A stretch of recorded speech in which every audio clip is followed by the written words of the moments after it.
Anupama serial के ऐसे daily updates के लिए टीवी डेली कहानी को सब्सक्राइब करना ना भूलें और बेल आइकन दबाना बिल्कुल भी मत भूलें, क्योंकि यहाँ मिलती है अनुपमा की कहानी रोज नए अंदाज में।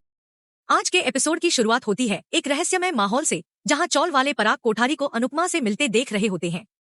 सबकी निगाहें शक और सस्पेंस से भरी होती हैं। तभी सरिता सभी का ध्यान खींचते हुए कहती है, हमारी अनुपमा कभी ऐसा नहीं कर सकती। तुम लोग दिमाग लगाना बंद करो। उधर पराग अनुपमा से घर के अंदर चलने को कहता है और मन ही मन सोचता है, आपकी वजह से मेरी बेटी का आत्मविश्वास डगमगा गया है। अब आपकी बारी है। दूसरी ओर मोटी बा ख्याति को डांटते हुए कहती है, तुम राही को मोहरा बनाकर अनुपमा जी से बदला लेना चाहती हो। तुम्हें राही की जीत से नहीं, अनुपमा की हार से मतलब है। लेकिन मुझे घर की शांति प्यारी है, इसलिए हम नहीं चाहते कि राही इस प्रतियोगिता में हिस्सा ले। तभी पीछे से माही की आवाज आती है, मुझे लगता है यही ठीक रहेगा। वो आगे कहती है कि वो राही की जगह पर डांस कर लेगी। मोटी बा गुस्से में कहती है, तुझे आग में घी डालने के अलावा कुछ आता भी है क्या? इस पर ख्याति जवाब देती है, मैं राही को हर हाल में जिताकर रहूंगी, चाहे मुझे उसके लिए कुछ भी क्यों न करना पड़े। फाइनल में अनुपमा और राही के बीच युद्ध होकर रहेगा। दूसरी ओर अनुपमा पराग से मुद्दे की बात पूछती है।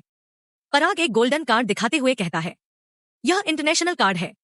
आप जब चाहें जहां से चाहें पैसे निकाल सकती हैं। आपके लिए यह पैसा जरूरी है, हमारे लिए प्रतिष्ठा। वो आगे कहता है, आपकी टीम, आपकी जरूरतें और चौल वालों की सारी समस्याएं इस कार्ड से सुलझ सकती हैं। अनुपमा जवाब देती है, आप चाहते हैं कि हमारी टीम जानबूझकर इन पैसों के लिए हार जाए? वो फिर पूछती है, तो यह बात आप फोन पर भी कह सकते थे, फिर यहाँ आने की तकलीफ क्यों उठाई? अनुपमा फिर अनुज की डांस एकेडमी की तारीफ करती है, जहाँ राही को मदद मिली थी। पराग कहता है, मैं राही का पिता बनकर आया हूँ। इस डांस प्रतियोगिता के चलते राही पर मानसिक तनाव बढ़ रहा है। उसके और प्रेम के रिश्ते में खटास आ रही है।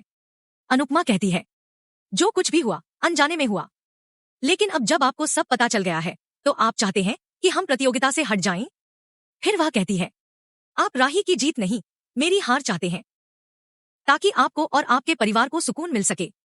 लेकिन याद रखिए, जीत कमाई जाती है, खरीदी नहीं जाती। मेरी बेटी जानती है कि आप उसकी जीत खरीदने आए हैं। अगर आपको यकीन है कि राही जीत सकती है तो फिर यहाँ क्यों आए? मुझे अपनी बेटी की जीत और उसके हुनर पर पूरा भरोसा है। भले ही वो अभी घबरा रही हो, लेकिन जीत के लिए वो अपनी पूरी जान लगा देगी। दूसरी ओर मोटी बा भगवान श्रीनाथ जी से कहती है, हमने राही को बहुत ताने मारे, उसे बुरा भला कहा, फिर भी उसने अपनी माँ और मायके को छोड़कर हमारे परिवार का साथ दिया। उसने सबका दिल जीतने की पूरी कोशिश की। पराग के उकसावे की वजह से वो डांस प्रतियोगिता तक पहुंची। अब बात सिर्फ प्रतियोगिता तक सीमित नहीं है। माही, ख्याति और पराग सबने इसे एक जंग बना दिया है। फिर वो विनती करती हैं, कृपा कीजिए, इसका असर प्रेम और राही के रिश्ते पर ना पड़े। घर की बेटी का तलाक हो चुका है, अब घर के बेटे का न हो। बहुत डर लग रहा है। दूसरी ओर अनुपमा पराग से कहती है, जब मैं मुंबई आई थी तब भारती और जसी ने मेरा हाथ थामा था। एक बार मैं उनकी उम्मीद तोड़ चुकी हूं, लेकिन अब दोबारा नहीं। ना मैं उनकी हार की वजह बनूंगी और ना ही उन्हें हारने दूंगी। आपके लिए अगर ये प्रतिष्ठा की बात है तो हमारे लिए ये आत्मसम्मान की बात है, और इसके लिए हम औरतें कुछ भी कर सकती हैं। हम पूरी कोशिश करेंगे। कम से कम ये संतोष रहेगा कि हम पीठ दिखाकर भागे नहीं। फिर वह दृढ़ता से कहती है, आप पहले भी ये हरकत कर चुके हैं, तब भी जवाब नहीं था और आज भी नहीं है। अब जो खड़ी है वो वही अनुपमा है। दूसरी ओर बापूजी, अंश और पूरा परिवार अनुपमा के घर आने की चर्चा कर रहे होते हैं। अंश, बापूजी, प्रेरणा और किंजल सभी लोग मिलकर अनुपमा के स्वागत की तैयारियों की बात करते हैं। लेकिन वहीं पाखी, बा, तोशु और ईशिता सब यही चाहते हैं कि अनुपमा वापस ना आए। इसी बात को लेकर परिवार में वोटिंग की प्रक्रिया शुरू होती है। तोशु पहले अनुपमा ना आए वाली टीम में शामिल होता है, लेकिन तभी वह सोच में डूब जाता है, अगर अनुपमा जीत गई तो मैं डांस मैनेजर बनूंगा। वो कल्पनाओं में खो जाता है, जहां वो डांस रानियों पर सारा पैसा लुटा रहा होता है। बैग भर भर कर पैसे मिल रहे होते हैं। इन्हीं ख्यालों में खोया हुआ तोशु वोटिंग के समय हाथ नीचे कर लेता है। बा जब तोशु से उसका फैसला पूछती है तो वो कहता है, मैं थाली का बैंगन नहीं, मम्मी का बेटा हूं। मुझे भी उनकी याद आती है।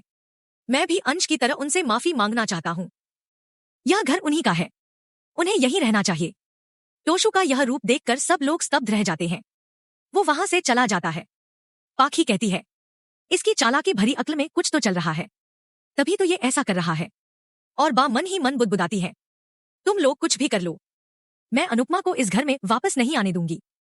दूसरी ओर प्रेम राही को मनाने के लिए उसे एक सरप्राइज देने का प्लान बनाता है। राजा और बाकी सभी लोग उसकी मदद कर रहे होते हैं। दूसरी ओर अनुपमा पराग को सिद्धिविनायक का प्रसाद देती है और कहती है, इसे राही को देना, एक माँ के आशीर्वाद के रूप में। फिर वह कहती है, मैं भी यही चाहती हूँ कि जो सर्वश्रेष्ठ हो वही जीते। पराग सहमति जताते हुए कहता है, जो बेस्ट हो वही जीते। अनुपमा तुरंत पलटकर कहती है, तो फिर जीत खरीदने क्यों आए हैं आप? अगर आप राही की मदद करना चाहते हैं तो उसका साथ दीजिए, प्रेम और राही के रिश्ते को संभालिए। और रही बात गेम की, तो पीठ पीछे नहीं, मैदान में उतर कर खेलिए, सामने से लड़िए। पराग तमतमा कर कहता है, मैं हर हाल में अपनी बेटी को जिताऊंगा। आप परायों का साथ देकर अपनी बेटी को चोट पहुंचा रही हैं। अब राही अकेली नहीं है, उसका पिता उसके साथ है। जैसे ही वो मुड़ता है उसे सामने पूरा चौल खड़ा दिखाई देता है। सरिता कहती है, हम प्रार्थना करेंगे बप्पा से कि वो हमारे और राही की टीम को आशीर्वाद दें। पराग के जाने के बाद जसप्रीत कहती है, हम तुम्हें शक की निगाह से नहीं देख रहे थे अनुपमा, लेकिन अपने नसीब पर भरोसा नहीं था, तुझ पर कभी शक नहीं किया, अब पूरा भरोसा है। वो भावुक होकर अनुपमा से लिपट जाती है। दूसरी ओर परी राही को एक अंधेरे कमरे में ले जाती है। राही बार बार पूछती है, कहाँ ले जा रही हो मुझे? तभी अचानक लाइट जलती है। डांस एकेडमी पूरी तरह से सजाई गई होती है। राही हैरान परेशान खड़ी सब कुछ देख रही होती है। तभी प्रेम आता है और उसका हाथ पकड़ लेता है। वह उसे मनाने की कोशिश करता है, पुराने दिनों की झलकियां दिखाता है, फिर अपनी भावनाएं खुलकर बयां करता है। जब तुम मेरी जिंदगी में आई तो मैंने जीना सीखा, तुम मेरे लिए सबसे पहली हो, तुम्हारी वजह से मैं अपने परिवार में वापस लौटा। फिर वो भर्राई आवाज में कहता है, मैं पूरी दुनिया से लड़ सकता हूं, लेकिन तुमसे नहीं। अगर मैंने ऐसा किया तो उसी वक्त मर जाऊंगा। इतना सुनते ही राही उसका मुंह बंद कर देती है और रोते हुए उसे रोकती है। फिर खुद भी अपने ओवर रिएक्शन के लिए माफी मांगती है। इस तरह दोनों एक दूसरे को माफ कर देते हैं। दूसरी ओर पूरी डांस रानीज की टीम अहमदाबाद जाने की तैयारी कर रही होती है। लेकिन जैसे ही अनुपमा को अहमदाबाद सुनाई देता है, उसका मन भारी हो जाता है। तभी गुरुजी सबका हौसला बढ़ाते हैं, जिंदगी है तो जंग है, और जंग लड़नी पड़ेगी। अगर सफर है तो जीतना पड़ेगा। और इसी भावनात्मक मोड़ पर आज का एपिसोड समाप्त होता है।